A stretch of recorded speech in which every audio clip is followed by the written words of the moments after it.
তোমার বাপ কোটি কোটি টাকা সুদ খেয়েছে, ঢাকা শহরে কয়েকটা বাড়ি, কোটি কোটি টাকা ব্যাংকে জমা আছে সুদের। আল্লাহর নবী বলেছেন, কেউ যদি জেনে শুনে 1 টাকা সুদ খায়, 36 বার জেনা করে যত পাপ হবে, 1 টাকা সুদ খেলে তার চেয়ে বেশি পাপ হবে। আল্লাহর নবী বলেছেন, সুদের পাপের 17টি ভাগ রয়েছে। ছোট ভাগ হলো মার সাথে জেনা করলে যেমন পাপ হয়। শোনো, আজকে যদি তোমার বাপ রাতে হাত তুলে আল্লাহকে বলে, আল্লাহ আমার ভুল হয়েছে, তুমি আমাকে মাফ করো, আমি সুদের লেনদেন বন্ধ করলাম, আর কোনোদিন সুদ খাবো না, এই কথাটা বলেই যদি তোমার বাপ মারা যায়, ইনশাল্লাহ জান্নাত হবে, হবে ইনশাল্লাহ। কেন? এই পাপ কার সাথে জড়িত? আল্লাহর সাথে জড়িত। এবার তোমাকে বলি, ওই যে গাজীপুর ওই মোড়ে একটা রিক্সায় উঠেছ, এখানে নেমে বলছো কত টাকা ভাড়া? বললো 100 টাকা। 2 থাপ্পড় বেটা, দলীয় দাপট দেখো, 2 থাপ্পড় বেটা, 20 টাকা ভাড়া, 100 টাকা চাও। দিয়ে 20টা টাকা দিয়ে 2টা থাপ্পড় দিয়ে বিদায় করে দিল। এখন ক্ষমা নাও দেখি, কিয়ামত পর্যন্ত কাঁদো, কিয়ামত পর্যন্ত, মরা পর্যন্ত যদি কেঁদে এই পাপ ক্ষমা হয়ে যায়, ইসলাম ধর্ম মিথ্যা। নাউজুবিল্লাহ, ইসলাম ধর্ম মিথ্যা নয়।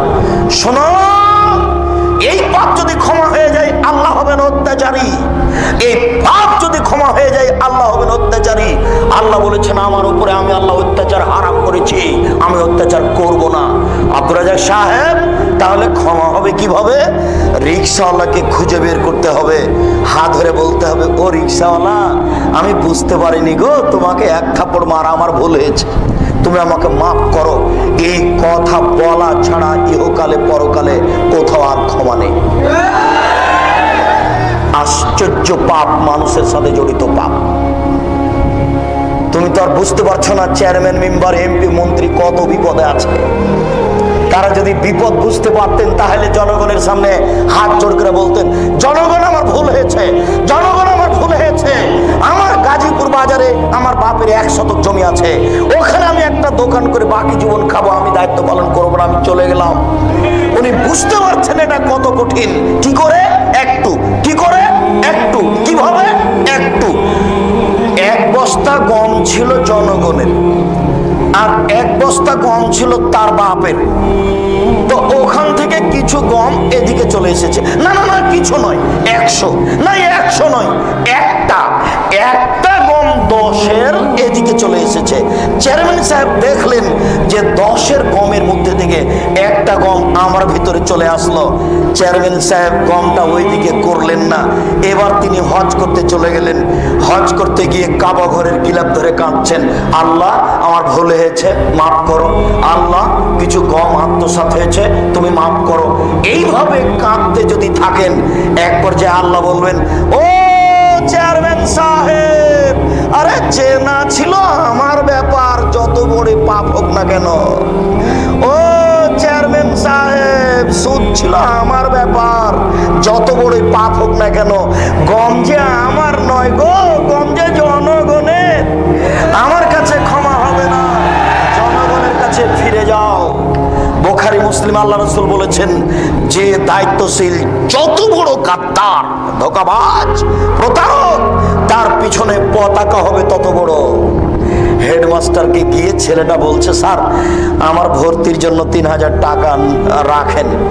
তো 3000 টাকার 2000 টাকা রেখে 1000 টাকা পকেটে করে নিয়ে মাছ কিনে বাড়ি চলে গেল। ও হেডমাস্টার সাহেব, বুঝতে পেরেছেন এটা কত বড় জটিল, বাকি জীবন আর ক্ষমা হবে না। আমি বুঝাতে পারছি না, মনে হয় বাকি জীবন আর ক্ষমা হবে না। এটার পথ কি এটা একটু বলবো, কিন্তু পাপ এত জটিল, আপনাকে আমি কি দিয়ে বুঝাই। এইটা আপনার বাপের জমি, 62, 72 জমি জরিপ আছে, নিখুঁত জমি, ওখানে আপনি আলু চাষ করেছেন।